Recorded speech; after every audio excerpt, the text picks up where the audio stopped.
ओम नमो भगवते वासुदेवाय। ओम नमो भगवते वासुदेवाय। ओम अज्ञानतिमिरन्धस्य ज्ञानाञ्जनशलाकया चक्षुरुन्मीलितं येन तस्मै श्रीगुरवे नमः।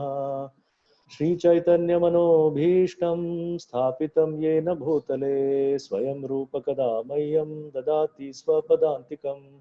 वन्देऽहं श्रीगुरोः श्रीयुतपदकमलं श्रीगुरुं वैष्णवांश्च श्रीरूपं साग्रजातं सहगण रघुनाथान्वितं तं सजीवं साद्वैतं सावधूतं परिजनसहितं कृष्णचैतन्यदेवं श्रीराधा कृष्णपादान् सहगण ललिता श्रीविशाखान्वितंश्च। हे कृष्णा करुणा सिन्धो दीनबन्धो जगत्पते गोपेश गोपिका कान्ता राधा कान्ता नमोऽस्तुते। तप्त काञ्चन गौराङ्गी राधे वृन्दावनेश्वरी वृषभानुसुते देवी प्रणमामि हरिप्रिये। नमो महावदन्याय कृष्णप्रेम प्रदायते कृष्णाय कृष्ण चैतन्य नाम्ने गौरत्विषे नमः। वाञ्छाकल्पतरुभ्यश्च कृपा सिन्धुभ्य एव च पतितानां पावनेभ्यो वैष्णवेभ्यो नमो नमः। जय श्री कृष्ण चैतन्य प्रभु नित्यानंद श्री अद्वैत गदाधर श्रीवासादि गौर भक्त वृंदा। हरे कृष्णा कृष्णा कृष्णा हरे हरे हरे राम राम राम हरे हरे। हरे कृष्णा प्रभु सन्माता जी। आज का विषय है श्री कृष्ण, भगवान श्री कृष्ण का हमारे जीवन में आविर्भाव। अभी कुछ दिन पहले ही हमने श्री कृष्ण जन्माष्टमी का महोत्सव मनाया था, जिसमें हमने अभी तो ये लॉकडाउन की वजह से हम सब मंदिर में नहीं जा सकते हैं, लेकिन फिर भी भगवान की कृपा से जहाँ जहाँ भी हम हैं वहाँ रह के हमने इस महोत्सव का अनुभव किया है। ये ऑनलाइन मीडिया की वजह से सब जगह दर्शन भी अच्छा मिला हमको। आप लोगों को भी उम्मीद करता हूँ कि अच्छे दर्शन मिले और अच्छी तरह से आपने भी भगवान जन्माष्टमी का महोत्सव मनाया होगा। तो आज इस चर्चा का विषय है कि आविर्भाव भगवान का। ऐसा कहते हैं सब आचार्य श्रील प्रभुपाद कि भगवान का जो अवतरण है और आविर्भाव है हमारे जीवन में, वो केवल जन्माष्टमी के दिन ही हमें उसका ज्ञात नहीं होना चाहिए, बल्कि जीवन भर और हर क्षण हमें भगवान के अवतरण का अनुभव होना चाहिए। इसका मतलब है कि हर वक्त हर क्षण हमें भगवान की परिस्थिति का अनुभव करना चाहिए। और इसके लिए किस तरह से हम हमारे जीवन शैली को किस तरह से किस तरह से हम बदल सकते हैं और किस तरह से किस रीति से बदल सकते हैं कि भगवान हमारे भक्ति से आकर्षित होकर हमारे जीवन में अवतरित हों। यही हमारी सफलता है, हमारे जीवन की सफलता यही है कि हम किस तरह से जीवन में जिए, किस तरह से सिद्धांतों का पालन करें, किस तरह से भक्तों का संग लें और ये नियमों का पालन करें और भक्ति भाव में लीन हो जाएं, ताकि भगवान हमारी भक्ति से प्रसन्न होकर हमारी तरफ आकर्षित हो जाए। श्रील भक्ति सिद्धांत सरस्वती ठाकुर ऐसे ये हमेशा कहा करते थे कि हमें ये नहीं देखना चाहिए कि हम किस तरह भगवान की तरफ हम कैसे जाएं, बल्कि हमें ऐसा जीना चाहिए कि भगवान हमारी तरफ आकर्षित होकर आ जाए। और भागवतम में एक बहुत सुंदर श्लोक भी आता है 11वें स्कंद में, जब भगवान कहते हैं कि कैसे भक्तों के पीछे भगवान स्वयं जाते हैं, उनके पीछे भागते हैं वो। निरपेक्षम मुनिम शांतम निर्वैरम समदर्शनः अनुव्रजामि हम नित्यम पूययेति अंग्रेणुभिः। तो उसमें भक्तों के गुण बताए गए हैं कि कैसे भक्त किस तरह के भक्त हैं और किस तरह के गुण भगवान को आकर्षित करते हैं। तो हमारा जीवन ऐसा होना चाहिए, किस रीति से होना चाहिए कि भगवान हमारे से आकर्षित हो जाए, और यही भगवान का अवतरण है हमारे जीवन में। तो इसके पहले कि हम इस विषय में चर्चा और थोड़ी गंभीरता से करें, भागवत महात्म्य में हमारे गुरु महाराज ने एक बहुत सुंदर श्लोक एक लेक्चर में कहा था। तो मैं जो भी इस आज के लेक्चर में कहने वाला हूँ वो गुरु महाराज के एक बहुत सुंदर लेक्चर जो महाराज ने अलाचुआ अमेरिका में सन 2003 में जून के महीने में दिया था, और उतना सुंदर लेक्चर है। उसमें पूरे लेक्चर में महाराज ने ये समझाया है कि किस तरह से भगवान का अवतरण हमें अनुभव कर सकते हैं हमारे जीवन में। तो उसी में से मैं कुछ विषयों को लेके जितना मुझसे हो सकता है मैं दोहराऊंगा, और इस तरह से हम सब समझ सकते हैं किस तरह से हमारे जीवन को जीना चाहिए। तो इसके पहले कि हम भगवान के अवतरण के बारे में देखें, हमें ये समझना चाहिए कि भगवान का जो स्वरूप है और हमारे रूप में क्या फर्क है। तो भागवत महात्म्य में जो पद्म पुराण में आता है, बहुत सुंदर श्लोक आता है उसमें। उसका पहला श्लोक ही है महात्म्य का, सच्चिदानंद रूपाय विश्व उत्पत्ति आदि हेतवे तापत्रय विनाशाय श्री कृष्णाय वयम नमः। तो इसमें बहुत सुंदर बात कही गई है श्रील व्यासदेव ने कि भगवान का स्वरूप क्या होता है। तो भगवान का स्वरूप उसमें कहा गया है कि सच्चिदानंद रूप।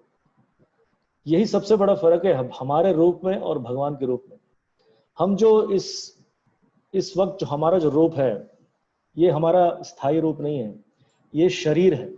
और ये शरीर का भी बहुत अच्छा वर्णन भागवतम में आता है कि शीर्यते इति शरीर। शीर्यते मतलब जो नष्ट हो सकता है, नष्ट होने वाला है, समय के प्रभाव से नष्ट हो जाए, जो नष्ट हो जाए उसे एक शरीर कहते हैं।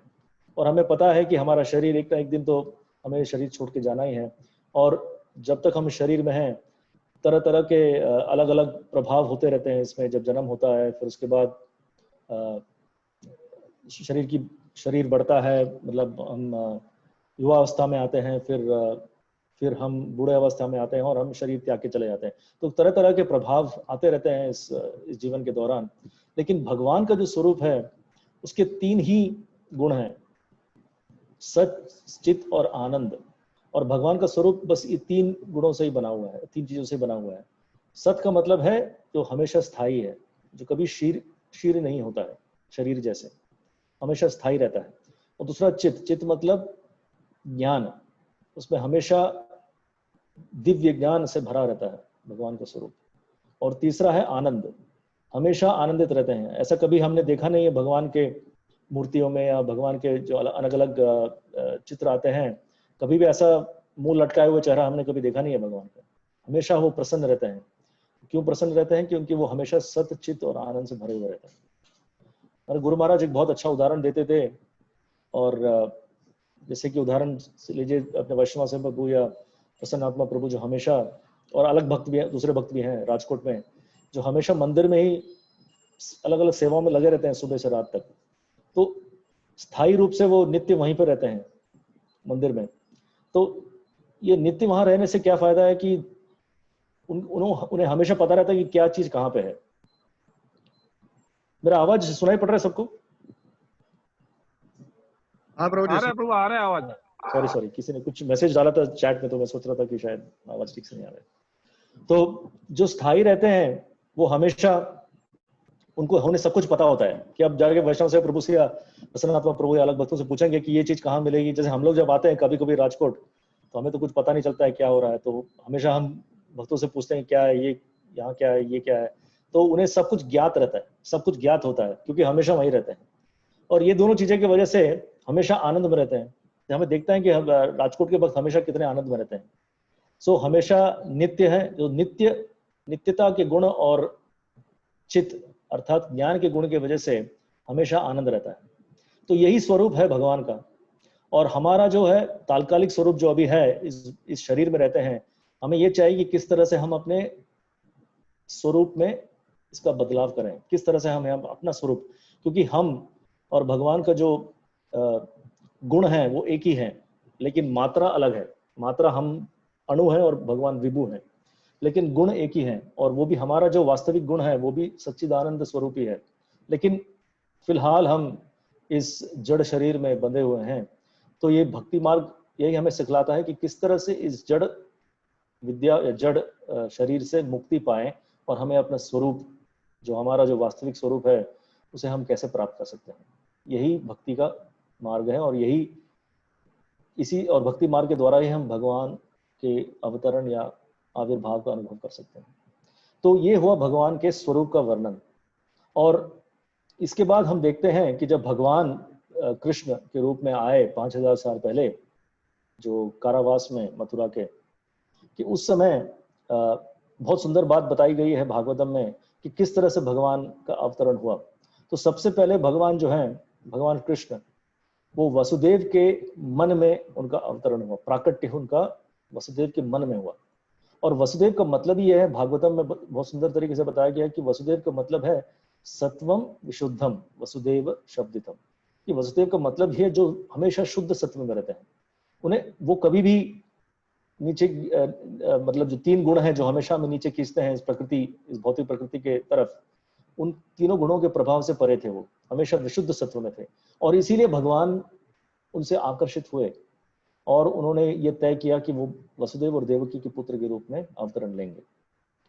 तो वसुदेव के मन में सबसे पहले उनका अवतरण हुआ, और मन से, वसुदेव के मन से वसुदेव के हृदय में वो गए। और इससे हमें समझने को मिलता है कि हम जब तक हमारे मन की शुद्धि नहीं होगी, हमारे चेतना की शुद्धि भी नहीं हो सकती है, क्योंकि हमारा जो मन है वही सारे इंद्रिय तृप्ति का केंद्र है।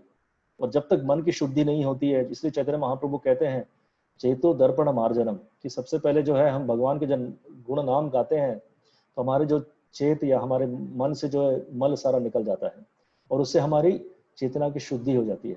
और इसी प्रकार भगवान ने पहले वसुदेव के मन में आकर प्राकट्य होकर फिर वो वसुदेव के हृदय में चले गए, और वसुदेव और उस वसुदेव के हृदय से उनका स्थानांतरण देवकी माता के हृदय में हुआ। देखिए बहुत सुंदर बात है इसमें, किस तरह भगवान अपने प्राकट्य में भी इतना कुछ हमें सीखने को मिलता है। और ये केवल एक कहानी जैसे नहीं है कि ऐसे कहने के लिए हुआ है, लेकिन ऐसा वास्तविक में हुआ है। और श्रीला प्रभुपाद कहते हैं कि ऐसा अनुभव हर किसी को हो सकता है, क्योंकि हर किसी का जो है भगवान के साथ एक स्थायी संबंध है। हर जीव का एक स्थायी संबंध है भगवान के साथ, और ये वो नित्य संबंध है। उसे कभी भी इस शरीर के माध्यम से, कभी जैसे हमारे जो इस शरीर में हमारे माता पिता हैं, भाई बहन हैं और बीवी और पति जो भी हैं, वो केवल इस शरीर के दौरान ही है। जब शरीर को हम छोड़ के चले जाते हैं तो उन रिश्तों का कोई मायना नहीं रहता है। लेकिन भगवान के जो हमारा संबंध है वो नित्य है, भले ही हम इस शरीर में हो या कोई किसी भी योनि में हो, 84 लाख योनि में किसी भी योनि में हो, लेकिन हमारा भगवान के साथ संबंध हमेशा स्थायी रहता ही है। और वही संबंध को हम पुनरागमन करने की कोशिश में लगे हुए हैं भक्ति मार्ग के द्वारा। तो इस तरह से भगवान का प्राकट्य हुआ। और भगवान, और इस प्राकट्य के पीछे भी बहुत सुंदर रहस्य है जो हमारे शास्त्रों में बताया गया है कि जो वसुदेव और देवकी हैं वो सबसे पहले कुछ जन्म पहले वो प्रजापति थे। प्रजापति मतलब जब ब्रह्मा जी आते हैं गर्भोदकशाय विष्णु के कमल नाभ से उनका प्राकट्य होता है। उसके बाद जब सृष्टि करनी होती है उन्हें तो वो चाहते हैं कि सारे प्रजापतियों की सृष्टि हो, जो कि इस पूरे ब्रह्मांड में जीवों को उपस्थित करेंगे अलग अलग स्थितियों में, उनके इच्छाओं के अनुसार जो भी योनि में आना है और जो भी उनकी इच्छाएं को उसके लिए ब्रह्मा जी जो है प्रजापतियों की मदद लेते हैं। ऐसे ही प्रजापति थे सुतपा प्रजापति, और उनकी पत्नी थी प्रश्नि। तो ब्रह्मा जी ने उन्हें आदेश दिया कि अब तुम्हारा काम यह है कि अब तुम सारे जीव जंतुओं को इस ब्रह्मांड में फैलाओ। तो महाराज बहुत सुंदर बात कहते हैं इस विषय में कि ऐसा नहीं है कि उन्होंने शादी के बाद तुरंत हनीमून में चले गए, जो कि आजकल होता है। शादी के बाद सबसे पहले, और शादी के पहले ही हम हनीमून डेट फिक्स कर देते हैं, कहाँ जाना है फिक्स कर देते हैं। लेकिन सुतपा और कृष्ण ने ऐसा नहीं किया। ऐसा नहीं कि अब हमें सारे जीव जंतुओं को फैलाना है तो चलो हनीमून में जाते हैं, ऐसा नहीं किया उन्होंने। तुरंत उन्होंने ये तय किया कि उन्हें तप करना चाहिए, और इतना घोर तप किया उन्होंने, कई सालों तक घोर तप किया। क्यों? क्योंकि वो भगवान को प्रसन्न करना चाहते थे। क्यों भगवान को प्रसन्न करना चाहते थे? क्योंकि वो चाहते थे कि भगवान के प्रसन्नता से उन्हें ऐसे बच्चे का जन्म हो जो कि हमेशा दिव्य हो। और दिव्य जब बच्चा है, उसी से जब दिव्य मूल आता है तो उससे सारे ब्रह्मांड में दिव्यता फैल जाती है। तो यही बहुत सुंदर चीज जो प्रश्नि और सुतपा के जीवन में हमें देखने को मिलती है। तो घोर तप करने के बाद भगवान बहुत प्रसन्न हुए। तो भगवान उनके सामने आए और पूछे कि क्या वर चाहते हो आप? तो सुतपा और प्रश्नि ने कहा कि मुझे आप जैसा एक पुत्र चाहिए। तो भगवान ने कहा तथास्तु, जैसा आप चाहते हैं वैसा ही हो। फिर भगवान कृष्ण वापस जाने के बाद उन्होंने सोचा कि मैंने जो गलती कर दी अपने वर देने में, छोटी सी गलती हो गई। उन्होंने मांगा था कि मुझ जैसा पुत्र हो, लेकिन मुझ जैसा तो कोई है ही नहीं, क्योंकि मैं केवल एक ही हूँ जो अपने जैसा हूँ, मेरे जैसा कोई नहीं है, क्योंकि भगवान एक है और उनके जैसा कोई नहीं है। इसलिए भगवान को असम ऊर्ध्व कहते हैं। असम ऊर्ध्व मीन्स असमा, उनके जैसा कोई नहीं, और ऊर्ध्व मीन्स उनसे ऊपर भी कोई नहीं, उनसे ऊपर कोई है ही नहीं। तो भगवान का एक एकांत स्थिति है उनकी, कि जो उनसे ऊपर भी कोई नहीं है, उनके सम भी कोई नहीं है। तो भगवान कृष्ण वापस जाते हैं, कृष्ण सुतापा से कहते हैं कि माफ कीजिए मुझे कि मेरे से गलती हो गई है वर देने में, और इस गलती को सुधारने के लिए मैं 3 बार आपके पुत्र के रूप में अवतरण लूंगा। तो ये उन्होंने वर दिया। तो सबसे पहले वो प्रश्नी गर्भ के रूप में आए, क्योंकि वो प्रश्नी के गर्भ से उनका उत्पन्न हुआ, तो वे अवतरण हुआ, तो उनका नाम प्रश्नी गर्भ हुआ। और ये वही प्रश्नी गर्भ है जिन्होंने ध्रुव महाराज को दर्शन दिया था उनके तप करने के बाद। फिर दूसरा अवतरण उनका हुआ जब प्रश्नी और सुतपा अगले जन्म में अदिति और कश्यप के रूप में आए थे, और उसी दौरान भगवान कृष्ण वामन अवतार में आए। तो ये दूसरी बार हुआ। और तीसरी बार अब जब भगवान कृष्ण जब कंसा के कारावास में मथुरा में, जो प्रश्नी और सुतपा वापस जब देवकी और वसुदेव के रूप में आए, तो फिर भगवान ने अपने वरदान की पुष्टि की, और वे तीसरे बार जैसा उन्होंने कहा था, जो भगवान जो भी कहते हैं वो हमेशा करते हैं, हमारा जैसे कि हम कुछ कहते हैं और करते कुछ और है। तो भगवान ऐसे नहीं है। तो उन्होंने जैसे कहा था वैसे ही किया। भले ही कई सालों पहले उन्होंने वरदान दिया था, लेकिन वो कभी भूले नहीं। और इससे भी हमें ये पता चलता है कि भगवान का जो विग्रह है वो नित्य है। हम जो इस शरीर में है वही हम अगले शरीर में जब जाएंगे तो वो भूल जाएंगे कि पिछले शरीर में क्या थे हम। जैसे हमें अभी ये पता नहीं कि पिछले जन्म में हम क्या थे, लेकिन भगवान का ऐसा नहीं है। वो हमेशा नित्य शरीर स्वरूप में रहते हैं, तो इसलिए उन्हें पूर्व काल का, वर्तमान काल और भविष्य काल के बारे में सब कुछ पता होता है। तो इस तरह से वो अवतरण हुआ उनका। और देवकी माता ने जो उनका जो वात्सल्य भाव था, वो भगवान की जो भगवत्ता है उससे ऊपर चली गई, और उन्हें पूछा कि आप इस चतुर्भुज रूप को त्याग करके इस साधारण बच्चे के रूप में आइए, और किसी तरह आप आपको कंस से बचाना है, क्योंकि वो कंस हमारे बच्चों को सब मारने वाला है। तो उसके बाद हमें पता है कि क्या हुआ। लेकिन इस समय मैं यहाँ पे रुकता हूँ, और एक बहुत सुंदर श्लोक के बारे में हम थोड़ी डिटेल में चर्चा करेंगे, जो भागवत में 10वें स्कंद के 3रे अध्याय में सुखदेव गोस्वामी कहते हैं कि भगवान का जो अवतरण, वो अध्याय का शीर्षक ही भगवान का अवतरण है। बहुत सुंदर श्लोक है, और जिसमें सुखदेव गोस्वामी कहते हैं कि जब भगवान का अवतरण हुआ तो कैसे पूरा ब्रह्मांड का माहौल किस तरह से बदल गया, किस तरह से सब जगह मंगलता छा गई, किस तरह से हर जगह सर्वगुण संपन्न हो गया सब कुछ। ये भौतिक जगत जो है सर्वगुण संपन्न हो गया। बहुत सुंदर श्लोक है, जो 3रे अध्याय 10वें स्कंद के 3रे अध्याय के पहले श्लोकों में आता है। और वो श्लोक ऐसा है कि अथ सर्वगुणोपेतः कालः परम शोभनः। तो ये बहुत सुंदर श्लोक है, आप देख सकते हैं बाद में। तो इसमें तो महाराज जी ने इस श्लोक में, उस लेक्चर में इसी श्लोक के बारे में बताया था, और बहुत सुंदर सुंदर बातें उस लेक्चर में बताई जो मैं दोहराना चाहूंगा। तो सबसे पहली बात तो यह है कि अथ सर्वगुणोपेतः, जब भगवान का अवतरण हुआ, ऐसा नहीं है कि भगवान ने सही समय और सही तारों का, जो नक्षत्रों का जो स्थिति थी उसके हिसाब से उन्होंने अवतरण का समय निश्चय किया। जैसे हमारे जो भी संस्कार होते हैं, संस्कारों में हमेशा हम समय देखते हैं और वो काल देखते हैं कि सब कुछ ठीक से फिट हो रहा है कि नहीं, उसके बाद ही हम कुछ का संस्कार करते हैं। लेकिन भगवान का जो अवतरण हुआ, उन्होंने समय देख के नहीं किया। वो अपने स्वयं उन्होंने तय किया कि कब आना है, क्योंकि वो हमेशा स्वराट है, वो निश्चय कर सकते हैं कि कब उनका अवतरण होना चाहिए। तो जब उनका अवतरण हुआ तो स्वाभाविक रूप से पूरे ब्रह्मांड में मंगलता छा गई अपने आप।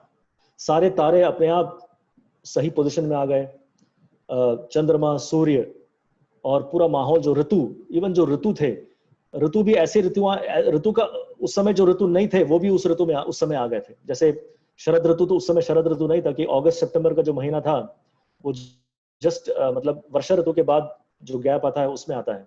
लेकिन उस समय ऐसा महसूस हुआ सबको कि जो बीच रात्रि में उनका जो प्राकट्य हुआ कि शरद ऋतु का जैसे बहुत मतलब अच्छे से हवा बह रही थी, बहुत सुंदर माहौल था। और वसंत ऋतु जैसे सारे मतलब पेड़ों से फल फूल सब नीचे गिर रहे थे, जो कि वसंत ऋतु नहीं था उस समय। तो ये इसमें हम देख सकते हैं कि जब भगवान का जो प्राकट्य होता है तो सब कुछ उनके उनके तरफ से उनकी तरफ सेवा करने के लिए सब जुड़ जाते हैं और सारा माहौल सर्वगुण संपन्न हो जाता है। तो महाराज जी इस बारे में कह रहे थे कि हमारे जीवन में अगर सर्वगुण संपन्न होना है तो भगवान का प्राकट्य होना जरूरी है। तो हम कैसे भगवान का प्राकट्य प्रैक्टिकल तौर पे देख सकते हैं, व्यवहारिक तौर पे कैसे कर सकते हैं हमारे जीवन शैली के अनुसार। तो महाराज जी ने बहुत सुंदर बात बताई कि मंगल आरती, जब मंगल आरती इतना हम सब जानते हैं, जो महाराज के शिष्य हैं और महाराज को जानने वाले जो सब हैं, सब जानते हैं कि कितना जोर महाराज मंगल आरती पे देते थे।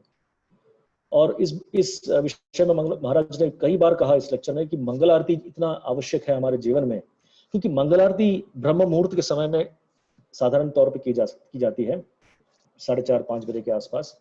और उस समय जो है दैविक शक्ति जो है बहुत तेज होती है, क्योंकि आसुरिक शक्तियां उस समय बहुत कम हो जाती हैं। क्योंकि असुरों का स्वभाव है, जो असुर प्रवृत्ति वाले हैं वो 4 बजे सोने को जाते हैं और 11-12 बजे उठते हैं। तो उस समय जो है सारे असुर सोते हैं। तो वास्तविक रूप में जो दैविक शक्ति है वो उस समय तेज होती है। और उस समय जो है हम जब मंगल आरती करते हैं तो भगवान जो उस समय, महाराज कह रहे थे कि उस समय भगवान हमसे वार्तालाप करते हैं मंगल आरती के समय पे, और केवल मंगल आरती के समय पर ही। क्योंकि मंगल आरती के समय जब निकल जाता है, जब हम 6-7 बजे नॉर्मली जब उठ जाते हैं लोग, 6 बजे 7 बजे सूर्य मतलब जब सूर्य उगने के बाद, तो उस समय तो भगवान फिर बात नहीं करते हैं, क्योंकि वृंदावन में 6-6:30 बजे जब हो जाती है सूर्य उगता है, तो उसके बाद भगवान क्या करते हैं, अपने गोपों दोस्तों के साथ गाय चरने के लिए चले जाते हैं। तो हम उसके बाद अगर उठेंगे तो मंगल आरती में कृष्ण, तो उसके बाद हम मंगल आरती करेंगे तो कृष्ण भगवान नहीं होंगे उस समय।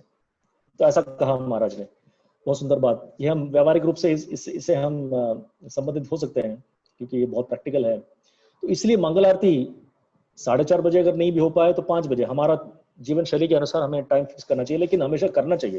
तो महाराज ने इस बात पे जोर दिया कि कुछ भी हो, कैसे भी हो, रोज मंगल आरती करना बहुत बहुत आवश्यक है, क्योंकि मंगल आरती में ही हम भगवान का जो अनुभव कर सकते हैं वास्तविक रूप में। और ये प्रैक्टिकल भी है, क्योंकि हम जितनी जल्दी मंगल आरती करेंगे 4:30 बजे 5 के हिसाब, उसके हिसाब से हमारा सारी दिनचर्या जो है बहुत अच्छे से प्लान हो जाती है। फिर हमारे को टाइम होता है जप करने के लिए, फिर श्रवण करने के लिए, कुछ प्रभात के बुक्स पढ़ने के लिए टाइम रहता है। उसके बाद हमारे जो नियत कर्म होते हैं उसके लिए भी हमें बहुत अच्छे से समय मिल जाता है। लेकिन कई बार ऐसा होता है कि हम ये सोचते हैं कि वो मैं जल्दी उठ गया तो मेरे हेल्थ को इफेक्ट होगा, मेरे स्वास्थ्य को इफेक्ट होगा, नींद पूरी नहीं हुई तो क्या होगा, फिर सारा दिन मुझे नींद आती रहेगी, मैं काम नहीं कर पाऊंगा, ये नहीं कर पाऊंगा। ये सब जो है मनगढ़ंत बातें हैं। बहुत सिंपल लाइफस्टाइल है हमारी। अगर आप रात को जल्दी सो गए तो सुबह जल्दी उठ जाएंगे। कि रात को 12 बजे 1 बजे तक बैठे रहेंगे तो स्वाभाविक है हम 4:30 बजे 4 बजे नहीं उठ पाएंगे। तो इसलिए हम चाहिए कि हमारी जीवन शैली, और यही श्रील प्रभुपाद ने की है, जो नियमित जो सिद्धांत दिए हैं, रेगुलेटिव प्रिंसिपल्स, वो इस तरह से दिए हैं कि बहुत प्रैक्टिकल है कि हम हमारे दिनचर्या में उतार सकें उसको और उसके हिसाब से हम फॉलो करें। तो रेगुलेटेड लाइफस्टाइल में ऐसा ही होता है कि हम रात को जल्दी सो जाएं 9:30-10 बजे तक, और साधारण उसी तरह स्वाभाविक रूप से हम 4-4:30 बजे उठ सकते हैं। क्योंकि महाराज जी कहते हैं कि जितना जल्दी हम सो जाए 12 बजे के पहले, उतना जो है वो नींद की गणना है उतनी बढ़ जाती है, उतना क्वालिटी ऑफ स्लीप बढ़ जाता है। कि 12 बजे के बाद सोएंगे तो वो ठीक से नींद पूरी नहीं होगी, फिर हम पूरे दिन गुस्से में रहते हैं, हमारा स्वभाव ठीक नहीं रहता है, फिर हम जो भी करते हैं, जप करते हैं या श्रवण करते हैं, उस पर फिर वो क्वालिटी और गुण नहीं रहता है। तो इसलिए मंगल आरती जो है हो सके तो 4:30 या फिर 5 बजे तक करें तो अच्छा है। और हमारे जीवन में हम जो भी इस रीति को फॉलो कर रहे हैं, सबको पता है कि कितना प्रभाव है हमारे आध्यात्मिक जीवन में इसका। आध्यात्मिक जीवन में ही नहीं, महाराज कह रहे थे कि इवन आपके भौतिक जीवन में भी इसका बहुत पॉजिटिव असर होता है। जैसे मैंने कहा कि हमारा हेल्थ ठीक रहता है और हमारा जो कॉन्शियसनेस रहता है बहुत ठीक रहता है, हम कूल एंड काम रहते हैं पूरे दिन। तो ये एक चीज महाराज ने बहुत स्ट्रेस की इस बात पे, और मंगल आरती के बारे में कहा कि अगर मंगल आरती करेंगे तो भगवान का अनुभव हमें मिल सकता है, और सब कुछ सब, और मंगल आरती का मतलब ही है कि मंगल आरती में आरती का मतलब ही है मंगल, सब कुछ मंगलमय हो जाता है और सर्व गुण संपन्न हो जाता है।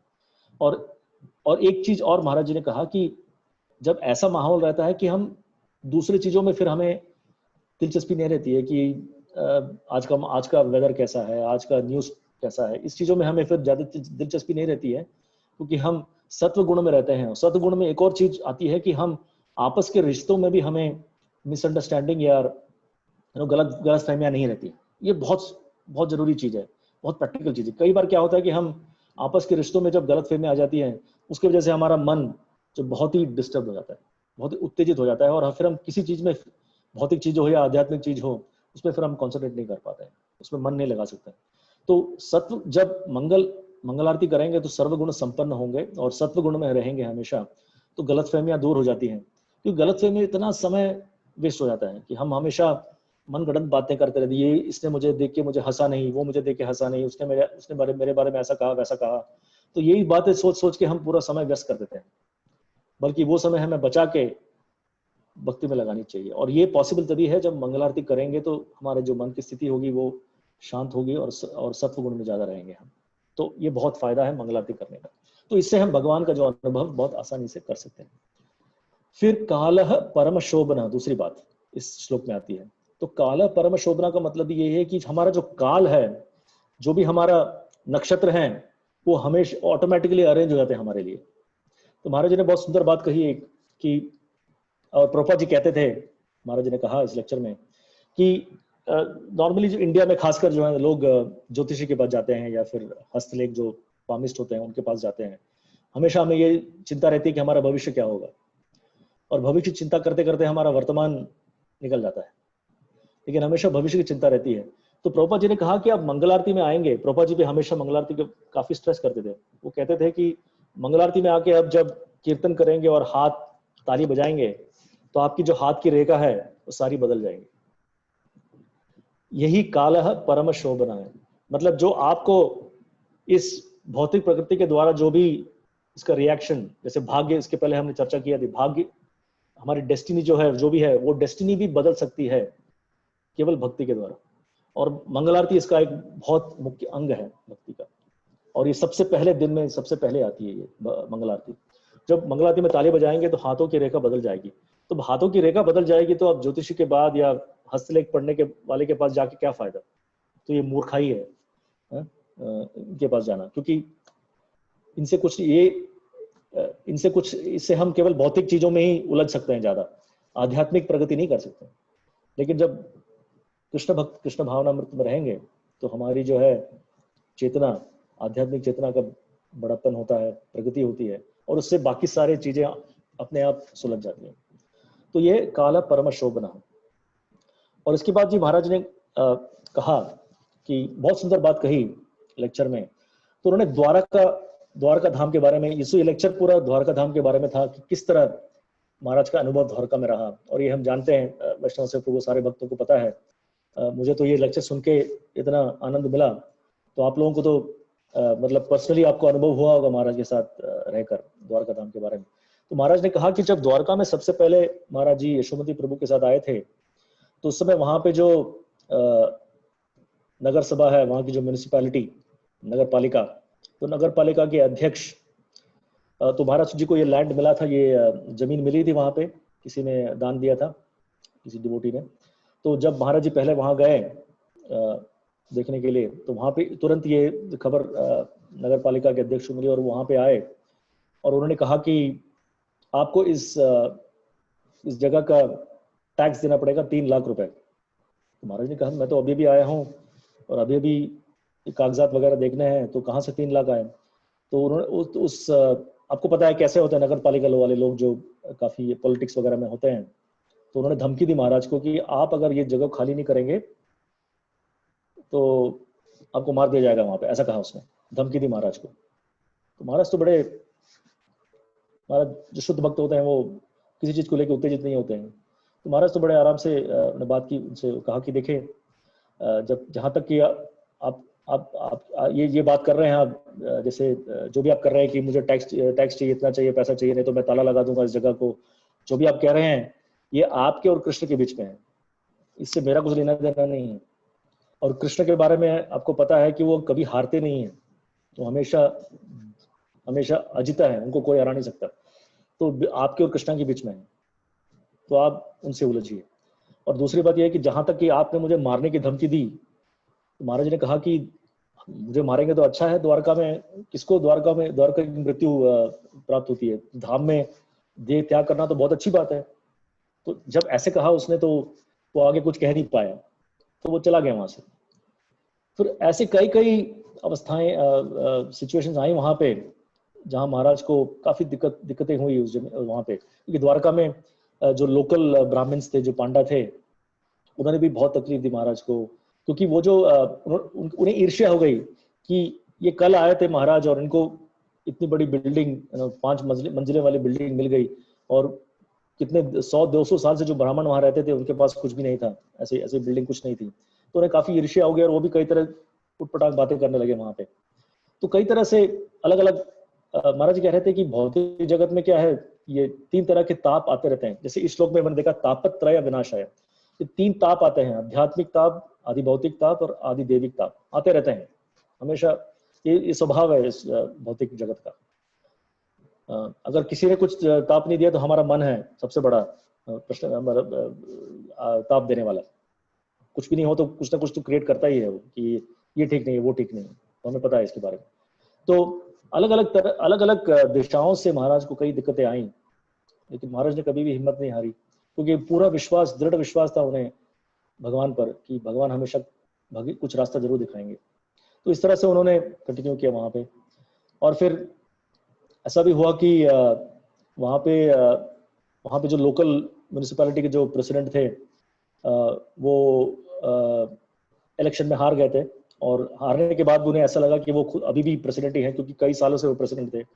फिर उन्होंने आके कुछ तकलीफें दी महाराज को कि नो, आपको द्वारका के बारे में पता नहीं है, मैं आपको एडवाइजर दूंगा एक, वो एडवाइजर आपको हेल्प करेगा। और वो एडवाइजर अगले दिन अपने सारे परिवार को लेके आ गया, 7 बच्चों को और अपने माँ को, बीवी को, बूढ़े बाप को। तो सोचे महाराज, तो महाराज इस विषय में कह रहे थे कि इन सबको लेके मैं क्या करने वाला हूँ, कि हमारा जो आश्रम है हम किसी को अलाउ नहीं कर सकते वहां पर रहने के लिए। तो किसी तरह से समझा बुझा कर, क्योंकि अगर कुछ गलती से कुछ हो गया तो वापस में तो पॉलिटिक कनेक्शन वाले थे, तो कुछ ना कुछ प्रश्न हमेशा, कुछ ना कुछ प्रॉब्लम्स तो हमेशा क्रिएट कर सकते हैं। ऐसे सोच के महाराज ने बहुत सोच बूझ के उनसे डील की। और इतना होने के बाद महाराज को लगा कि अगर हम भगवान की मूर्ति, जो मंदिर तैयार नहीं था एकदम, मंदिर तो जस्ट उस समय जमीन ही मिला था, मंदिर तो कुछ था ही नहीं। तो महाराज को लगा कि अगर हम किसी तरह भगवान की मूर्ति, रुक्मिणी द्वारकाधीश की मूर्ति को किसी तरह लेके आए और यहाँ पे रख दें, उनकी पूजा करें, भले ही सरल तरीके से करें, मंदिर तो तैयार नहीं हुआ, लेकिन किसी तरह हम उनको यहाँ पे उनका अवतरण हो जाए, तो इससे जो है सारी चीजें जो है मंगलमय और काल परम शोभना। तो ये जो श्लोक में सुखदेव गोस्वामी कहते हैं, यही श्लोक महाराज ने अपने जीवन में उतारा, इस द्वारका धाम और द्वारका मंदिर के द्वारा। ये हम देख सकते हैं इस पास टाइम में महाराज के, इस लीला में। तो महाराज ने सोचा कि अब बहुत सारी तकलीफें आ रही हैं, उसके ऊपर से लीगल केस भी चल रहे थे, तो उन्हें वकील ढूंढना पड़ा। और वकील भी ऐसा मिला कृष्ण की कृपा से कि जो नगर पालिका के साथ लड़ने में बड़ा ही होशियार था वो। तो ऐसा ही वकील मिल गया महाराज को, तो वो भी महाराज के साथ आ गया। फिर उन्होंने कई नोटिस भेजे कि हम अभी मंदिर का कंस्ट्रक्शन शुरू करने वाले हैं, ऐसा करके काफी नोटिस भेजे। तो इधर उधर चल रही थी बात। इतने में महाराज ने मूर्तियां आ गई वहां पे, द्वारकाधीश की, रुक्मिणी द्वारकाधीश की मूर्ति वहां आई। और जैसे ही महाराज बताते हैं लेक्चर में कि जैसे ही मूर्तियां आ गई, उसके बाद सारे प्रश्न अपने आप, सारे जो प्रॉब्लम्स थे अपने आप सॉल्व हो गए। देखिए, ये है भगवान का अपीयरेंस, अवतरण हमारे जीवन में। एक तो हम भागवत पढ़ते हैं, उससे कुछ हमें ज्ञान मिलता है, लेकिन हमारे जीवन में किस तरह से इसको उतारना है, इस लीला में हम देख सकते हैं, महाराज की लीला में, कि किस तरह से महाराज ने पूरा भागवतम अपने जीवन में उतारा और सबको दिया। तो मूर्ति जैसे आ गई, महाराज कहते हैं कि सारी दिक्कतें जो है अपने आप निकल गई। वही आदमी जो टैक्स कलेक्ट करने के लिए आता था और हमेशा परेशान करता था, वही आदमी मूर्ति आने के बाद उसने महाराज से कहा कि आप यहाँ बैठे हैं, आप मालिक हैं, और मंदिर बना रहे हैं तो टैक्स की कोई जरूरत है ही नहीं। जो कल तक इतनी बुरी बातें कहता था, यहाँ तक कि महाराज की जान देने की धमकी दे रहा था, वो मूर्ति आने के बाद किस तरह से कालः परम शोभना, जो काल जो है भगवान ने फिरा दिया, उसका पूरा दिमाग ही उल्टा कर दिया, और उसके मुख से ही निकला कि आप जहां बैठे हैं वहीं आप ही मालिक हो इस जगह के, और मंदिर बना रहे हैं तो टैक्स का तो सवाल है ही नहीं। और उसके बाद एक बार भी वो तकलीफ देने के लिए नहीं आया। वो केस तो चल रहा है, वो अलग बात है, लेकिन वो तो चलता रहता है। भारत में पता है आपको किस तरह से केस सालों सालों से चलता रहता है, तो वो तो चल रहा है, लेकिन उसके बाद कभी भी वो तकलीफ देने के लिए नहीं आए। और ये जो प्रेसिडेंट जो मैंने कहा था, जिसके अनुयायी और फैमिली मेंबर्स सब आते थे, वो भी सब चले गए वहां से। और जो ब्राह्मण, जो पांडा तो ईर्ष्या करते थे, वो महाराज के तरफ काफी फेवरेबल हो गए। और वो जब महाराज ने कंस्ट्रक्शन शुरू किया मंदिर का, तो आके बहुत प्रोत्साहित करते थे महाराज को। तो यही जो लोग थे जो विपरीत परिस्थितियां महाराज के लिए उत्पन्न करते थे, और किस तरह से पूरा काल ही फिर गया। तो ये श्लोक हम देख सकते हैं कि किस तरह से पूरा श्लोक जो है इस महाराज की लीला में हमें देखने को मिलता है। मंगलमय हो गया और काल परम शोभना, सब काल शोभन हो गया, मतलब सब काल मंगलमय हो गया, फेवरेबल हो गया महाराज के लिए। क्योंकि महाराज ने क्या किया, केवल वो महाराज भगवान की सेवा करना चाहते थे द्वारका धाम में। और एक बहुत अच्छी चीज इससे मुझे सीखने को मिली कि हम जानते हैं द्वारका के बारे में एक बहुत सुंदर लीला है जो द्वारका के संबंध में आती है, जो दुर्वासा मुनि के आश्रम के, दुर्वासा मुनि का एक लीला, बहुत सुंदर लीला है। जो एक बार भगवान कृष्ण और रुक्मिणी माता द्वारका में थे, तो उस समय ऐसा हुआ कि दुर्वासा मुनि उस समय द्वारका आए हुए थे। तो रुक्मिणी माता को लगा कि इतने बड़े ब्राह्मण हैं, इतने बड़े ऋषि हैं, उनकी सेवा करनी चाहिए, उन्हें घर में प्रसाद के लिए बुलाना चाहिए, निवेदन देना चाहिए। तो भगवान कृष्ण को तो पता था कि कैसे हैं दुर्वासा मुनि, तो उन्होंने कहा कि रुक्मिणी माता की मैं तो ये आपको एडवाइस दूंगा कि थोड़ा दूरी रहें उनसे, क्योंकि वो बहुत जल्दी गुस्से होते हैं, और आपने कुछ गलती से कर दिया तो वो श्राप भी दे देंगे। तो बेहतर है कि हम थोड़ा उनसे अलग ही रहें, थोड़ा दूरी रहें, दूर से दंडवत करके हम अपना काम कर सकते हैं। तो रुक्मिणी माता को ये बात पसंद नहीं आई, तो उन्होंने बोला कि आप कैसे हो, ऐसे कैसे बात कर सकते, इतने बड़े ऋषि हमारे द्वारका में आए हैं, हमें तो जाके उन्हें मिलना चाहिए, उन्हें आमंत्रित करना चाहिए हमारे घर पे प्रसाद के लिए। तो भगवान ने सोचा कि अब कितना बोले, तो उन्होंने फिर एडवाइस दिया कि देखो मैंने बोला है आपको, इसके बाद जो होगा उसके बाद मुझे दोष नहीं देना फिर, क्योंकि भगवान को पता था क्या होने वाला है। तो रुक्मिणी माता के साथ वो दोनों गए दुर्वासा जी के आश्रम में। और दुर्वासा के जो पता है आप कैसे हैं, तो जानबूझ के उन्होंने देखा भी नहीं उनको कि कृष्ण आए हैं और रुक्मिणी आई है। तो बोला कि क्या बात है, किस लिए आए हो आप। तो रुक्मिणी माता ने दंडवत किया और बोला कि आप कृपा करके हमारे घर में आइए, हमारे घर में आइए, और आपको हम प्रसाद सेवा करना चाहते हैं। तो दुर्वासा मुनि ने बोला कि मेरा एक कंडीशन है कि आप रथ लेके आइए, और जो रथ है और घोड़े नहीं चलाएंगे वो रथ। तो कृष्ण और रुक्मिणी इसको देखने लगे, बोले कि बिना घोड़े के कौन रथ चलाएगा, क्योंकि द्वारका में गधे तो है नहीं जो गधे चला सकें, या फिर और कोई पशु तो है नहीं कि जो रथ को खींच सकें। दुर्वासा ने कहा कि आप और रुक्मिणी दोनों रथ को खींच के मुझे लेके जाएंगे यहाँ से आपके पैलेस तक, आपके घर तक। तो भगवान ने रुक्मिणी को देखा, कृष्ण भगवान ने रुक्मिणी को देखा कि बोला कि देखा मैंने बोला था आपको, कुछ ना कुछ परेशानी जरूर आएगी।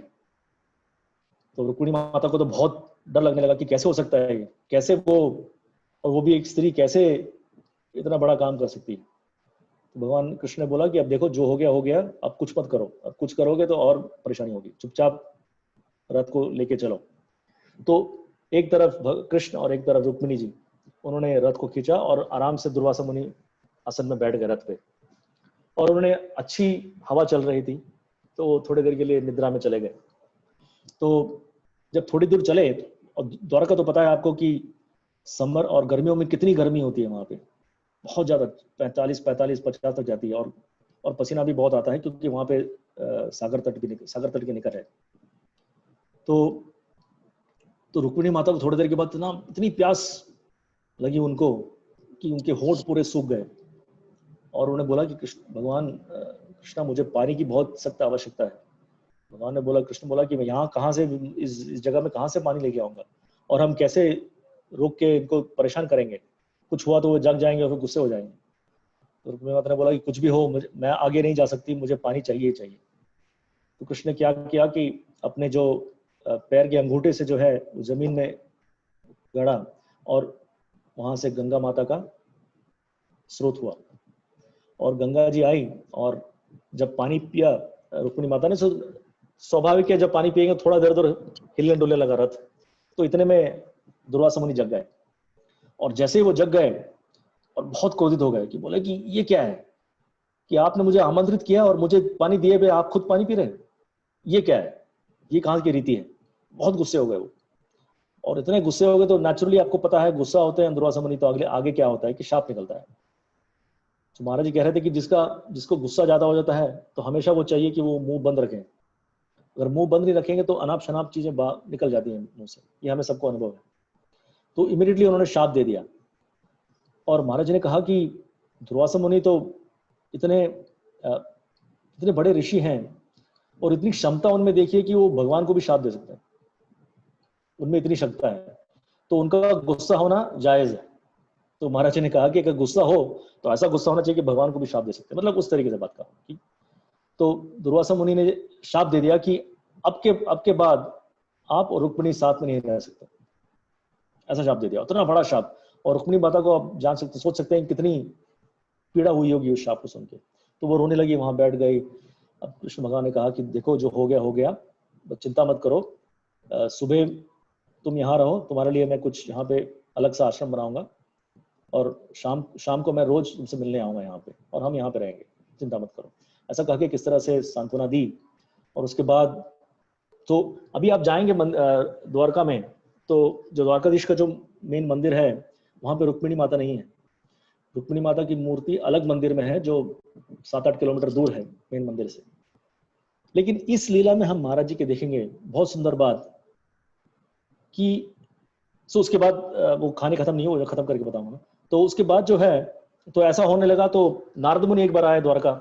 नारद मुनि ने देखा कि अरे मैंने तो सोचा था कि इनको शाप मिला है, लेकिन ये तो आराम से दोनों साथ को शाम को एंजॉय कर रहे हैं, गार्डन में घूम रहे हैं, को लग नहीं रहा कि ऐसा शाप कुछ मिला है। तो तुरंत नारद मुनि को जानते हैं कैसे आप, वो जाके उन्होंने भड़का दिया दुर्वासा मुनि को फिर से, क्योंकि भगवान नारद मुनि, ये सब भगवान की लीला है। तो नारद मुनि ने जाके दुर्वासा मुनि कहा कि आपने क्या शाप दिया, शाप जैसा लग नहीं रहा है कि आराम से घूम रहे हैं दोनों। दुर्वासा मुनि फिर गुस्सा हो गए और फिर वापस आए और फिर देखा कि ऐसा हो रहा है, तो फिर से उन्होंने शाप दिया कि आज के बाद द्वारका में जो है मरुभूमि जैसी हो जाएगी, यहाँ पे कुछ भी उगेगा नहीं, इसलिए आप जाएंगे द्वारका में तो सब कुछ ड्राई लगता है, वहां पे कुछ है नहीं, मतलब ऐसा उद्यान ऐसा कुछ नहीं है। तो ये दूसरा शाप मिला। तो इस महाराज जी के जब कमिंग बैक टू महाराज के लिए इस लीला में हम देख सकते हैं कि किस तरह से अब जब ब्राह्मण का शाप लगता है तो इवन भगवान भी उसमें हस्तक्षेप नहीं करते हैं। तो इस लीला में हम देख सकते हैं कि जब दुर्वासा मुनि ने शाप दिया, भगवान ने उसका कभी तिरस्कार नहीं किया, उसने एक्सेप्ट कर दिया, भगवान ने एक्सेप्ट किया उसको और कभी हस्तक्षेप नहीं किया। तो हमेशा देखते हैं कि अलग अलग पास टाइम्स, अलग लीलाओं में भी देखते हैं कि जब ब्राह्मण शाप देता है, जैसे श्रृंगी जो एक बालक ब्राह्मण था, उसने महाराज परीक्षित को शाप दिया और भगवान ने उसके साथ हस्तक्षेप नहीं किया और परीक्षित महाराज ने भी कुछ नहीं किया, एक्सेप्ट कर लिया। तो लेकिन यहाँ पे हम देख सकते हैं कि भले ही भगवान ने उसको एक्सेप्ट कर लिया और इस तरह से, इसीलिए द्वारकाधीश मंदिर और रुक्मिणी माता का मंदिर अलग अलग है, लेकिन एक शुद्ध भक्त, जब शुद्ध भक्त चाहता है कि रुक्मिणी माता और द्वारकाधीश साथ में रहें, तो उसमें ब्रह्म शाप का भी कुछ प्रभाव नहीं होता है, ब्रह्म शाप का भी उसमें कोई प्रभाव नहीं होता है, क्योंकि वो भगवान की आंतरिक शक्ति के डायरेक्टली अंडर होते हैं। तो ये इसमें देख सकते हैं कि महाराज जी की इच्छा थी कि रुक्मिणी द्वारकाधीश साथ में द्वारका में रहें, और हमारा एक इस्कॉन का मंदिर है वहां पे जब दोनों साथ में हैं, और आप देख सकते हैं अभी कितनी आध्यात्मिक शांति मिलती है। हम अब जाते हैं जब वहां पे हमारे इस्कॉन मंदिर में रुक्मिणी द्वारकाधीश के दर्शन करते हैं, कितना आनंद प्राप्त होता है हमें दोनों को साथ में देखकर, और भगवान को भी कितनी तृप्ति होती है कि एक शुद्ध भक्त के द्वारा वापस द्वारकाधीश और रुक्मिणी जी साथ में आ गए, और जो ब्रह्म शाप का भी इसमें कुछ प्रभाव नहीं हुआ। ऐसा बहुत ही कम देखने को मिलता है कि जहां ब्रह्म शाप का प्रभाव नहीं होता है। शास्त्रों में 1-2 उदाहरण होंगे ऐसे जहां ब्रह्म शाप का निष्फल हो गया ब्रह्म शाप, लेकिन इस और ये हम बात कर रहे हैं 10-15 साल पहले की, ऐसा नहीं है कि पुराणों के बारे में बात कर रहे हैं। तो हमारे जीवन में हमने देखा है कि कैसे शुद्ध भक्त के द्वारा एक ब्रह्मशाप कभी निष्फल हो सकता है और भगवान उस भक्त की इच्छाओं को पूर्ति करते हैं, तो उसमें कोई भी बाधाएं नहीं आ सकती हैं। ये है भगवान का अवतरण। जब भगवान का अवतरण होता है हमारे जीवन में तो सारी बाधाएं हमारे जीवन से चली जाती है, भले कुछ भी हो, कुछ भी बाधाएं हो। तो हमें ये दृढ़ विश्वास और ये आत्मविश्वास होना चाहिए कि जब हम भगवान का नाम लेंगे, भगवान की सेवा करेंगे, तो हमारे जीवन से सारी मुश्किलें दूर हो जाएंगी। दूर हो जाएंगे मतलब यह है कि ज्यादा हम आध्यात्मिक प्रगति कर सकें। भौतिक जगत की प्रश्न मतलब दिक्कतें तो आती रहेंगी, लेकिन हमें झेलने की शक्ति मिलती है, सहनशीलता मिलती है। किस तरह से एक भौतिक या आध्यात्मिक आदि भौतिक आदि दैविक क्लेशों से किस तरह से हम कैसे झेल सकें, उतनी शक्ति हमें भगवान की कृपा से मिलती है, शुद्ध भक्तों की कृपा से मिलती है। और महाराज ने भी वहां भी जब मूर्तियां आई और उनका मूर्तियों का स्थापन हुआ, उसके बाद भी महाराज ने बहुत ही सिंपल तरीके से मूर्ति की उनकी पूजा की। ऐसा कुछ बहुत बड़े बड़े तरीके से या ऑपुलेंट स्टाइल या मतलब बहुत ऐसे तरीके से नहीं किए, बहुत सिंपल तरीके से उन्होंने पूजा की, क्योंकि उनका भाव ये था कि किस तरह से भगवान को प्रसन्न किया जाए। तो वो शुद्ध भाव जो होता है उसमें फिर बाहरी आडंबरों की जरूरत नहीं पड़ती। बाहरी आडंबर अगर हमसे हो सके तो करना चाहिए, ऐसा नहीं है। जैसे हमारे इस्कॉन के अलग मंदिर हैं, बहुत अच्छे वहां पे वर्शिप होता है, वो तो चलना चाहिए, जहां तक हो सके करना चाहिए। लेकिन अगर परिस्थिति ऐसी है कि हम नहीं कर सकें तो उसमें कोई बाधा नहीं है हमारे लिए, भगवान के दृष्टि से कोई बाधा नहीं है। जैसी हमारी परिस्थिति हो, जैसे हमारी कैपेसिटी हो, उसके हिसाब से करना चाहिए। और महाराज ने यही सिखाया हमें हमेशा कि हमारे जीवन को, हमारी भक्ति को कॉम्प्लिकेट नहीं करना चाहिए। ऑलरेडी लोग भक्ति में आने से डरते हैं क्योंकि वो हमें सब छोड़ के आना चाहिए। अगर भक्ति को हम और कॉम्प्लिकेट करेंगे तो कोई आएगा ही नहीं, हम खुद भी ठीक से पालन नहीं कर पाएंगे इसका, औरों की बात तो और है। तो इस तरह से बहुत ही व्यवहारिक तरीके से, प्रैक्टिकल तरीके से महाराज ने बताया कि किस तरह से जब मूर्तियां आई सारे प्रॉब्लम्स अपने आप सॉल्व हो गए। और हम देखते हैं कि 15-20 साल हो गए, अभी भी किस तरह से द्वारका धाम, अभी कुछ हाल ही में नया गेस्ट हाउस आया, तो किस तरह से हम देख सकते हैं कि प्रगति हो रही है। और ये महाराज के निर्देशों के अनुसार जो वैष्णव से प्रभु और विवेकानंद प्रभु जी जो फॉलो कर रहे हैं, इसी से सब कुछ हो रहा है। और भगवान बहुत यही साइन है कि भगवान बहुत संतुष्ट हैं इससे, वरना ऐसी प्रगति तो होगी नहीं, कभी हो ही नहीं सकती। तो इससे हम साफ तरीके से देख सकते हैं कि कितने महाराज तुष्ट हैं और महाराज की तुष्टि से भगवान संतुष्ट हो गए हैं। और इसलिए द्वारका धाम की जो है प्रगति होती रही है, होती रहेगी और होती रहेगी। तो यही चीज हमें देखने को मिलती है महाराज के जीवन से। और एक और चीज, और कुछ चीज महाराज ने इसमें बताई, बहुत सुंदर बातें। तो एक तो यह है कि किस तरह से मूर्तियां वहां पे आई, और महाराज ने एक और चीज बताया कि हम जब दूसरे जगहों में जाते हैं तो हम देख सकते हैं कि किस तरह से वैदिक संस्कृति का जो मूल अभी भी अलग अलग देशों में, अलग अलग जगहों में अभी भी है। तो कुछ सुंदर उदाहरण दिए महाराज ने। जैसे ऑस्ट्रेलिया का नाम है अस्त्रालय, वास्तविक संस्कृत नाम से आता है अस्त्रालय, क्योंकि उस समय पांडवों ने उस जगह में जाके अपने परमाणु अस्त्रों का जो शिक्षण प्राप्त किया था वहां पे, और वहां पे उन्होंने, उनका एक बेस था, तो इसलिए इस वजह से उसका नाम अस्त्रालय आता है। और इस तरह से अगर दूसरे जगहों में, यूरोप में जाएंगे तो महाराज कह रहे थे कि यूरोप में भी कुछ जगह रथ यात्रा होती है, क्रिश्चियन उनकी रथ यात्रा होती है, जो कि सब वैदिक संस्कृति से आ रही है। एक्चुअली इसका सब मूल वैदिक संस्कृति है। तो जब हम वैदिक संस्कृति का प्रभाव दूसरी जगहों में देखते हैं, वो एक अलग दृष्टिकोण है हमारे, किस तरह से भगवान का अवतरण, कि भगवान का प्रभाव जो है और भगवान का अनुभव अभी भी हम कहीं भी देख सकते हैं। श्रील प्रभुपाद ने जगन्नाथ रथ यात्रा को हर जगह फैलाया है। आज हर कोने में, दुनिया के हर कोने में जगन्नाथ यात्रा होती है। तो हमें कहीं भी, सिंगापुर में रहें या कहीं भी रहें, तो जहां भी रथ यात्रा हो रही है कि हमें भगवान का अवतरण का अनुभव होता है। ऐसा नहीं कि हमें जगन्नाथपुरी जाना चाहिए, नहीं, जगन्नाथपुरी से बाहर आकर पूरे दुनिया भर में जाते हैं। और क्यों जाते हैं? क्योंकि एक शुद्ध भक्त की इच्छा थी, श्रील प्रभुपाद की इच्छा थी कि जगन्नाथ रथ यात्रा हर जगह हो। तो जैसे मैंने शुरू में कहा था कि वो श्लोक, निरपेक्षम मुनिम शांतम निर्वैरम समदर्शना, ऐसे जो भक्त होते हैं जिनकी ये गुण होते हैं, जो निरपेक्ष होते हैं, जो शांत होते हैं, जिनका कोई वैर नहीं होता, किसी से दुश्मनी नहीं होती है, निर्वैरम समदर्शन, जो सबको समदर्शन से देखते हैं, ऐसे भक्त के पीछे भगवान भागते हैं। क्यों? क्योंकि भगवान ऐसे भक्तों के चरण रेणु अपने सर पर लगाना चाहते हैं, लगा के अभिषेक करना चाहते हैं। ये भगवान का मूड है। तो शिला प्रभुपाद जैसे शुद्ध भक्तों के पीछे भगवान भागते हैं। जगन्नाथ जी, जहां भी शिला प्रभुपाद गए वहां जगन्नाथ जी भी गए, और इस तरह से पूरी दुनिया भर में रथ यात्रा। और इस तरह से हम देख सकते हैं कि भगवान का प्राकट्य हर जगह किस तरह से विद्यमान है। तो वैदिक संस्कृति का एक और पहलू महाराज जी कह रहे थे कि हमें हमारे पिताजी, हमारे माताजी के द्वारा जो कि भारत भूमि में हैं, हम वास्तविक रूप से काफी भाग्यशाली हैं कि हमें वो वैदिक संस्कृति हमारे माता पिता से मिली है। लेकिन अब जब देख रहे हैं कि जनरेशन आफ्टर जनरेशन जो जा रही है, जिस डायरेक्शन में जा रही है, कि हम अब जैसे हम लोग भारत छोड़ के अभी बाहर रहते हैं तो थोड़ा संस्कृति से अलग छूट गए, लेकिन प्रभुपाद जी की कृपा से, महाराज की कृपा से हम जो भी भक्ति में फॉलो कर रहे हैं वो वैदिक संस्कृति को हमारे जीवन में पुनः स्थापन कर रहे हैं। तो इस तरह से क्या होता है कि हमारे जो अगला जनरेशन, जो हमारे बच्चे हैं, उनके बच्चे हैं, उनको भी डायरेक्शन मिलती है। तो ये बहुत बड़ा, बहुत इंटेलिजेंट प्रोग्राम शिला प्रभुपाद जी ने दिया है, और सारे जो प्रभुपाद के अनुयायी हैं, महाराज और अलग महाराज जो हैं इस्कॉन में, सब फॉलो कर रहे हैं और सब बांट रहे हैं कि आगे आने वाले जनरेशन जो हैं वो कैसे इस प्रोसेस को ले सकते हैं, कैसे इस वैदिक संस्कृति को फॉलो कर सकते हैं। और इसमें ही भगवान का प्राकट्य है कि हम जिस तरह हम वैदिक संस्कृति को और फॉलो करेंगे, उसके अनुसार हमें भगवान के अवतरण का अनुभव होता रहेगा। तो ये बहुत प्रैक्टिकल चीज है।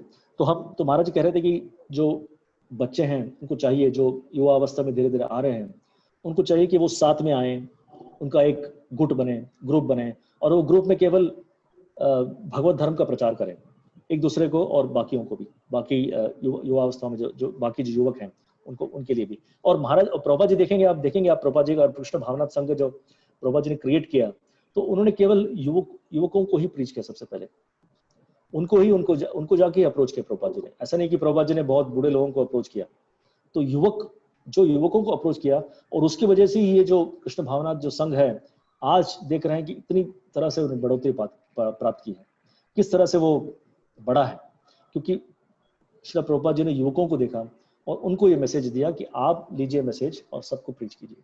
तो ये बहुत जरूरी है कि यंगर जनरेशन को हम किस तरह से हम अपने आप को सुधारें, उसके बाद यंगर जनरेशन को भी ये सीख दें।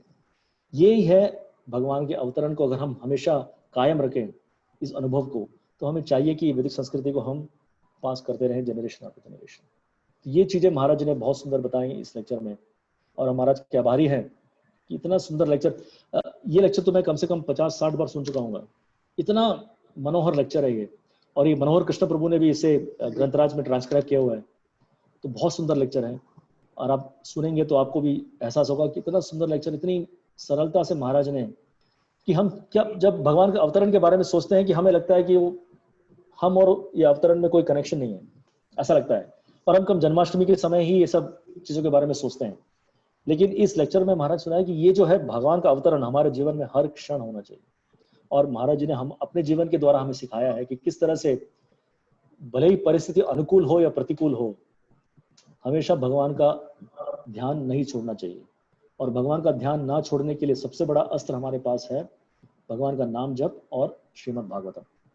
जब ये दोनों हमारे साथ हैं हमेशा, तो हमेशा हमें वो आध्यात्मिक शक्ति मिलती रहेगी जिसके द्वारा हम आचार्यों के, गुरुओं का आदेश का पालन कर सकते हैं, और इस तरह से हमारे जीवन में भगवान के अनुभव महसूस कर सकते हैं। तो मैं अपने प्रवचन को यहाँ पर रोकूंगा, और अगर किसी को कुछ कमेंट्स हो या कुछ प्रश्न हो तो पूछ सकते हैं।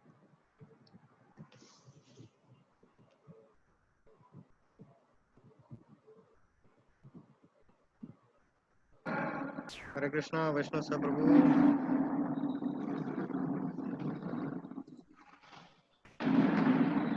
एक प्रश्न है किसी का, बेला जी करके, तो चैट में डाला है क्या प्रभु जी? एक प्रश्न है प्रभु जी। हाँ बोलिए प्रभु जी। अनम्यूट करता हूँ उनको। हाँ, हरे कृष्णा दंडवत प्रणाम प्रभु जी। हरे कृष्णा माता जी, हरे कृष्णा। मैं बिमला भक्ति देवी दासी कैलगरी से बोल रही हूँ। और वैष्णव प्रभुदास का उनका बहुत बहुत धन्यवाद है कि वो हमें ये इनवाइट भेजते रहते हैं और मुझे मौका मिलता है इसमें ज्वाइन करने का कभी कभी। मेरा एक बहुत ही स्टूपिड क्वेश्चन है प्रभु जी, लेकिन मुझे लगा कि मैं आपसे पूछ सकती हूँ। पहली बात ये है कि मैंने जैसे सुना है कि वैकुंठ लोक असंख्य हैं, तो गोलोक धाम केवल एक ही है और वैकुंठ लोक से ऊपर है? पहला ये।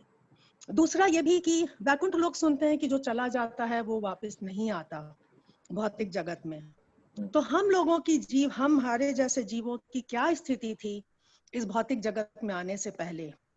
क्या हम लोग भी वैकुंठ लोक में थे और वहां हमने कुछ गलती की, या हमारे दिमाग में ये बात आई कि नहीं हम भी एंजॉय करें इसलिए हम यहाँ पे फॉल डाउन हुए हैं?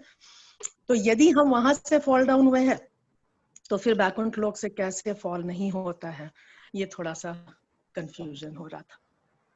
ये बहुत ही अच्छा सवाल पूछा आपने, जो सबके मन में आता है हमेशा। तो सबसे पहले जो सवाल आपने पूछा कि वैकुंठ लोक अलग अनेक हैं और कृष्ण लोक एक है, तो हमारे शास्त्रों में ये बताया गया है कि वैकुंठ सारा जो आध्यात्मिक लोक है उसे जनरली वैकुंठ लोक ही कहा जाता है। और वैकुंठ लोक में अलग अलग तरह के धाम होते हैं। तो एक तो है हरिधाम, एक है जहाँ पे नारायण जी रहते हैं, लक्ष्मी नारायण, और वैकुंठ धाम भी कहा जाता है उसको, हरिधाम या वैकुंठ धाम। और उसके ऊपर है अयोध्या धाम, फिर मथुरा धाम, और उसके बाद द्वारका धाम, और अंत में आता है कृष्ण लोक और गोलोक वृंदावन। जो ऐसे ऐसे स्तर हैं, ऐसे श्रेणी हैं आध्यात्मिक जगत में। और हमें कहा गया है कि सबसे ऊपर है गोलोक वृंदावन, जहाँ भगवान श्री कृष्ण अपने स्वरूप श्याम सुंदर रूप में रहते हैं।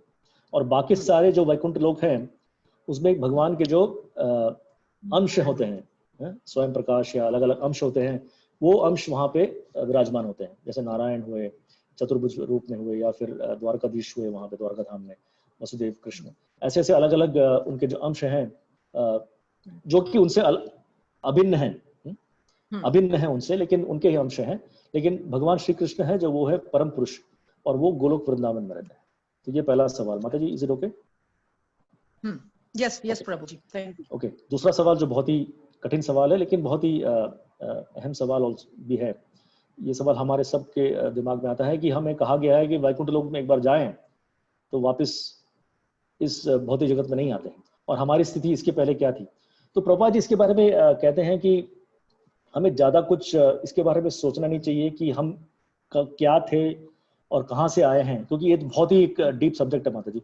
इसके बारे में हमें उतना डेफिनेट तो बोल सकते हैं। कई कोई लोग कहते हैं कि हम निराकार ब्रह्म में थे और वहां से गिरे हैं, और कुछ लोग कहते हैं कि हम एक्चुअली वैकुंठ लोक में ही थे, वहां से गिरे हैं। लेकिन इसका क्या निष्कर्ष है तो मुझे पता नहीं है। लेकिन प्रभुपाद जी इसका एक बहुत इसका एक आंसर क्या देते हैं कि भले ही हम यहाँ हो और वहां हो, हमें ये पता होना चाहिए कि अभी हम यहाँ पे हैं इस भौतिक जगत में, और किसी तरह हमें यहाँ से निकलना है। और दूसरी चीज आपने जो बहुत सही चीज कही कि वहां से वापस आ सकते हैं कि नहीं, ये पॉसिबिलिटी तो हमेशा है माता जी, क्योंकि हम जीव हैं और हमारे पास जो है अणुमात्र में वो एक स्वतंत्रता है। वो स्वतंत्रता हमेशा रहती है, अगर हम भौतिक जगत में हो या आध्यात्मिक जगत में हो। वो अणुमात्र की जो स्वतंत्रता है वो हमेशा रहती है। भगवान हमेशा कभी भी हमसे छीनते नहीं है वो। तो ये हो सकता है, पॉसिबिलिटी है कि हम वैकुंठ जाएं, अगर हमने हमारे अणुमात्र स्वतंत्रता को अगर ठीक से यूज नहीं किया, मिसयूज किया, कि वापस हमें ऐसा लगा वहां जाके कि नहीं मुझे तो अब अलग से एंजॉय करना है, भगवान के साथ नहीं, भगवान की सेवा में नहीं, लेकिन अलग मुझे भगवान जैसा अनुभव करना है, तो वापस हम भौतिक जगत में आ सकते हैं। लेकिन जो बुद्धिमान व्यक्ति है, एक बार जो जैसे एक बार अनुभव कर लिया उसने दिक्कतें, तो वापस वो अनुभव नहीं करना चाहेगा, वो बुद्धिमान व्यक्ति होता है। तो हम यही प्रार्थना है कि, और यही हमारा विश्वास है कि एक बार हम वापस चले जाएं यहाँ से होने के बाद, तो हमारी चेतना हमेशा शुद्ध रहेगी और हमेशा भगवान, हमें हमेशा पता लगेगा कि भौतिक जगत में आने का क्या अनुभव होता है, इसका क्या रिजल्ट होता है। तो ये ज्ञान होता है। जैसे हम देख सकते हैं कि इस जीवन में हम, जैसे किसी को, जैसे मुझे जब बचपन में बहुत ही बुरी बीमारी हुई थी, टाइफॉइड या ऐसा कुछ बीमारी हुई थी, और मुझे अभी भी याद है कि किस वजह से हुई थी, और मैं हमेशा कोशिश करता हूँ कि ऐसा कुछ ना करूं कि मुझे दोबारा वो बीमारी हो जाए। तो हमेशा मैं सचेत रहता हूँ इस बारे में। तो वैसे ही अगर हम आध्यात्मिक जगत में जाके हमेशा सचेत रहेंगे, हमेशा भगवान की सेवा में रहेंगे, जो कि स्वाभाविक है वहां पे, तो हमें कभी इस चीज की चिंता होनी नहीं चाहिए कि हम नीचे आ जाए, क्योंकि हमेशा हम इस बारे में सचेत रहेंगे। तो ये चीज हमने सुना है महाराज। Right, thank you so much प्रभु जी, थैंक यू माता जी। हरे कृष्ण।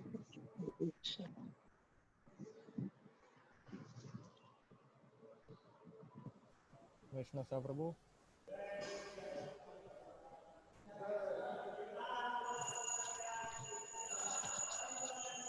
हरि बोल वैष्णव सा प्रभु।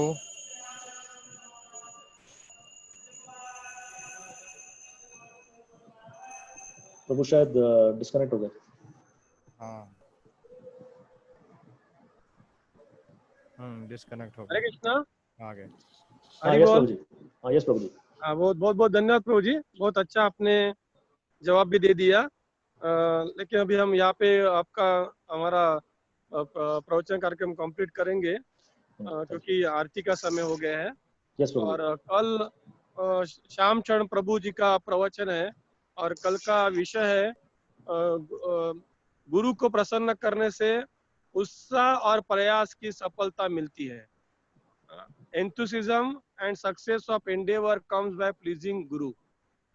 गुरु को प्रसन्न करने से ही उत्साह और प्रयास की सफलता मिलती है।